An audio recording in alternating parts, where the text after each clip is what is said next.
आउज़ुबिल्लाहिमिनश्शैतानिर्रजीम बिस्मिल्लाहिर्रहमानिर्रहीम। कैसे हैं आप सब? उम्मीद करती हूँ ठीक होंगे, खैर आफियत से होंगे और मुहर्रम के महीने में, खास तौर पर ताज़ीम के महीने में बेहद फ़ायदा उठा रहे होंगे। इस महीने से आपको बहुत सारे मैंने वीडियोस के अंदर ऐसे वज़ाइफ और ऐसे कालिमात बताए हैं जो इस महीने में आपने लाजमी करने हैं और इंशाअल्लाह अल्लाह ताला आपकी तमाम परेशानियाँ हल फरमाएगा। इंशाअल्लाह अल्लाह ताला आपको रिस्क से नवाजेगा, औलाद से नवाजेगा, आपके जो भी कोई मसाइल चल रहे हैं उनको दूर फरमाएगा इंशाअल्लाह। सबसे पहले मैं एक बहुत ही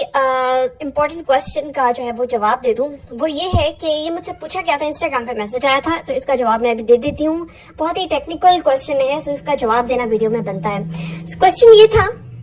कि क्या तरीका है कि हम जो वज़ाइफ या अमल करते हैं उसका हमें ज्यादा से ज्यादा फायदा हो। तो आज मैं आपको एक बहुत इंपॉर्टेंट बात बता देने लगी हूँ। ये मैं पहले भी वीडियोस में रिपीट कर चुकी हूँ, लेकिन वो लोग जो नहीं जानते या न्यू है चैनल पर, उनको मैं बताना चाहती हूँ कि किस तरीके से आप अपने अमल को और अपने वज़ाइफ को ज्यादा से ज्यादा पोटेंट बना सकते हैं, ताकतवर बना सकते हैं और ज्यादा जल्दी उस चीज को कबूल करवा सकते हैं। वो तरीका क्या है? सबसे पहले तो आपने ये करना है कि जब आप अमल कर रहे होते हैं और दुआ करते हैं तो दुआ के वक्त आप सिर्फ अपनी जात को मद्देनजर मत रखा करें। यानी आप सिर्फ अपने बारे में सोच रहे होते हैं कि अल्लाह आपके जो है वो मुश्किलात जो है उनको सॉल्व करे, अल्लाह आपके रिस्क में इजाफा करे, अल्लाह आपको औलाद से नवाजे, अल्लाह ताला। आप सिर्फ अपनी जात को आगे रख के अपने लिए दुआ करते हैं। मैंने कई बार ये कहा है और ये बात समझाने की कोशिश की है कि जब आप दुआ करते हैं तो आपने सबको, अपने तमाम रिश्तेदारों को, अपने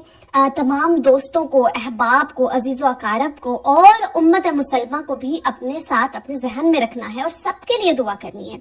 अपने लिए भी दुआ करें और अल्लाह ताला से ये भी दुआ करें कि ऐ अल्लाह, इस अमल का फैज या इस वजीफे का फैज पूरी उम्मत मुसलमा तक पहुंचा और सबके मसाइल हल फरमाए। यानी जो जो इंसान इन मसाइल से गुजर रहा है, जो मैं अपने लिए, जिनका फैज मैं अपने लिए मांग रहा हूँ, तो ऐ अल्लाह, इसका फैज बाकी लोगों को भी अता फरमा। जो फायदा, जो फैज मैं हासिल करना चाहता हूँ मेरे अजीज़ो अकारब को, मेरे रिश्तेदारों को, मेरे उम्मत मुसलमा को और तमाम वो लोग जो इस तकलीफ से दो चार हैं, उनको भी इसका फैज अता फरमा। फिर जाके आपकी दुआ कबूल होती है। अपने लिए दुआ तो हर इंसान मांगता है, हर इंसान अपनी जात को तरजीह देता है, लेकिन वहां पर दुआ कबूल होना शुरू होती है जब आप दूसरे लोगों को भी अपनी दुआओं में शामिल कर लेते हैं और आप इस चीज का अपनी जात को भी एहसास दिला रहे होते हैं कि आपकी रूह और आपकी जात बेनियाज है हर तरह की बुग़्ज़ से, हसद से जो हम किसी के लिए भी रखते हैं। अपने लिए दुआ मांगना आसान है, लेकिन अपने दुश्मन के लिए या ऐसे इंसान के लिए दुआ मांगना जिसको आप पर्सनली पसंद नहीं करते, लेकिन आप जानते हैं, आपको मालूम है कि वो इंसान भी इसी तकलीफ से दो चार है या उसकी जिंदगी में भी इन्हीं चीजों की कमी है, फिर भी आप उस इंसान के लिए दुआ मांगे तो याद रखिए कि आप अपना दर्जा बुलंद कर लेते हैं अल्लाह ताला के सामने। तो बेसिकली जब आपने दुआ मांगनी है, आपने तमाम उम्मत मुसलमा को और अपने अजीजों अकारब को भी अपने जहन में रखना है और सबके लिए दुआ मांगनी है। ये है वो जेन्युइन तरीका अमल करने का, कोई भी वजीफा करने का और दुआ करने का, अगर आप चाहते हैं कि आपकी दुआ कबूल हो।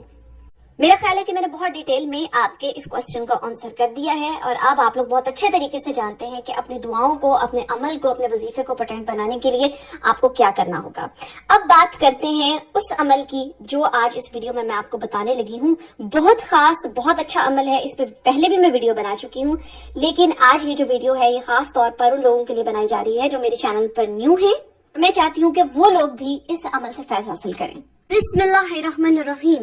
इन पूरे कालिमात के अंदर अल्लाह ताला ने इसके एक एक नुक्ते में और एक एक लफ्ज में बहुत बरकत रखी हुई है और ये कहा जाता है कि इसके एक एक नुक्ते के साथ अल्लाह ताला ने एक एक फरिश्ता मुतय्यन किया हुआ है। मशरिक से लेकर मगरिब तक अल्लाह ताला ने बहुत सारी नूरी मखलूक सिर्फ इन कालिमात के साथ मुतय्यन की हुई है। मेरे एक बुजुर्ग को सिर्फ और सिर्फ बिस्मिल्लाहिर्रहमानिर्रहीम ये जो कालिमात हैं इतने खुशू खुजू के साथ पढ़ते हुए देखे हैं, इतने दिल के साथ, इतनी मोहब्बत के साथ पढ़ते हुए देखे हैं कि शायद ही मैंने किसी और इंसान को ऐसा कोई और अमल करते हुए देखा हो।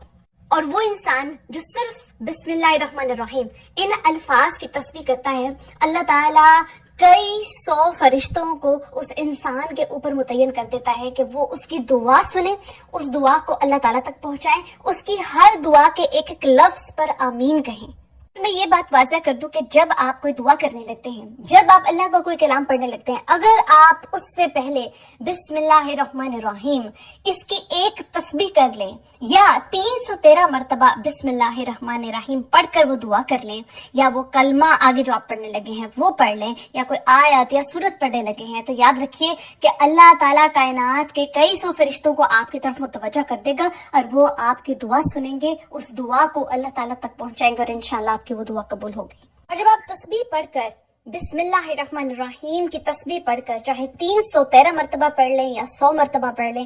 آپ پڑھنے کے بعد دعا کرتے ہیں تو وہ فرشتے آپ کے ایک ایک لفظ پر دعا کے ایک ایک لفظ پر آمین آمین کہہ رہے ہوتے ہیں۔ جیسا کہ محرم کا تعظیم والا مہینہ چل رہا ہے، حرمت والا مہینہ چل رہا ہے، اگر اس مہینے میں آپ اس کی تسبیح جاری رکھتے ہیں بسم اللہ الرحمن الرحیم، اس تسبیح کو آپ دن میں 1 مرتبہ پڑھ لیتے ہیں، اس کے بعد آپ دعا کرتے ہیں، یا آپ نے کوئی اور عمل شروع کیا ہوا ہے اور آپ اس سے پہلے 100 مرتبہ یا 313 مرتبہ بسم اللہ الرحمن الرحیم پڑھ کر وہ عمل کرتے ہیں، تو انشاءاللہ اللہ تعالیٰ آپ کے اس عمل کو قبول بھی کرے گا، آپ کی دعائیں بھی قبول کرے گا، آپ کے رزق میں برکت ہوگی، کیونکہ موسٹلی لوگ آپ میں سے جو ہے وہ رزق میں برکت کے لیے جو ہے وہ دعا کر رہے ہوتے ہیں، اولاد کے لیے کر رہے ہوتے ہیں، اور بھی کئی سارے ایسے مسائل، تو انشاءاللہ اللہ تعالیٰ ان مسائل کو دور فرمائے گا اور آپ کی دعائیں بھی قبول فرمائے گا۔ آپ اللہ تعالیٰ کو پکارتے ہیں، اللہ تعالیٰ عزوجل کی مبارک ذات کو پکارتے ہیں جب آپ بسم اللہ پڑھتے ہیں، بسم اللہ الرحمن الرحیم، آپ رحمان کو بلا رہے ہیں، آپ رحیم کو پکار رہے ہیں، تو اس کا یہ مطلب ہے کہ اللہ تعالیٰ کی ذات فوری طور پر آپ کی طرف متوجہ ہوتی ہے، اللہ کے فرشتے، اللہ کی نوری مخلوق آپ کی طرف متوجہ ہو جاتی ہے کہ آخر اللہ کا یہ بندہ اس سے کیا دعا مانگنے لگا ہے، اس سے کیا عرض کرنے لگا ہے، کیا ریکویسٹ ہے، کیا یہ چاہتا ہے، کیا اپنے دل کی خواہش جو ہے وہ اللہ کے سامنے رکھنے لگا ہے۔ اور انہی الفاظ کو جب آپ کثرت سے پکارتے ہیں، کثرت سے آپ ادا کرتے ہیں، تو بے شک آپ کو اس کا فائدہ ہی ہوگا،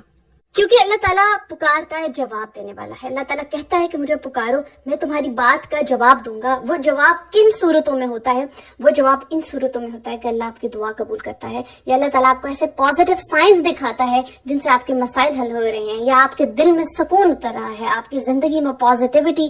پازیٹیو وائبز آنا شروع ہو گئی ہیں، آپ کو اپنے مسائل جو ہے وہ ریزالو ہوتے نظر آ رہے ہیں۔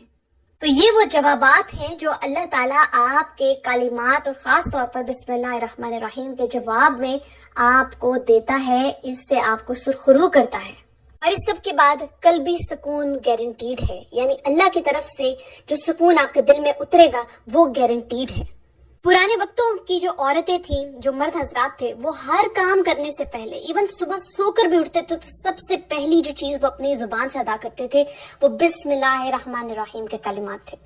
اور آج ایسا نہیں ہوتا۔ آج ہم کیا کرتے ہیں کہ جب ہم صبح اٹھتے ہیں یا اپنا کوئی کام شروع کرنے لگتے ہیں تو اس سے پہلے ہم نے موبائل ہاتھ میں پکڑا ہوتا ہے، ہمیں اس چیز کا احساس ہی نہیں ہوتا کہ ہم نے کوئی کام شروع کرنے سے پہلے اللہ تعالیٰ کا نام پڑھنا ہے۔ تو آپ کے کاموں میں برکت کیسے ہوگی؟ اس لیے اس چیز کو اپنا معمول بنائیے، دن میں 100 مرتبہ یا 313 مرتبہ بسم اللہ الرحمن الرحیم کے تسبیح ضرور کیجیے، انشاءاللہ اللہ تعالیٰ آپ کے کاموں میں فضل عطا فرمائے گا، کیونکہ اللہ تعالیٰ نے اس چیز کا وعدہ کیا ہے۔ اپنا کوئی بھی کام سر انجام دینے سے پہلے بسم اللہ الرحمن الرحیم یہ کلمات ضرور پڑھیے۔ خواتین خاص طور پر کھانا بنانے سے پہلے، کھانا بناتے وقت ان کلمات کو ضرور دہرائیں۔ اللہ تعالیٰ ہم سب کی دعا قبول فرمائے۔ مجھے بھی اپنی دعاؤں میں یاد رکھیے گا۔ جزاک اللہ خیر۔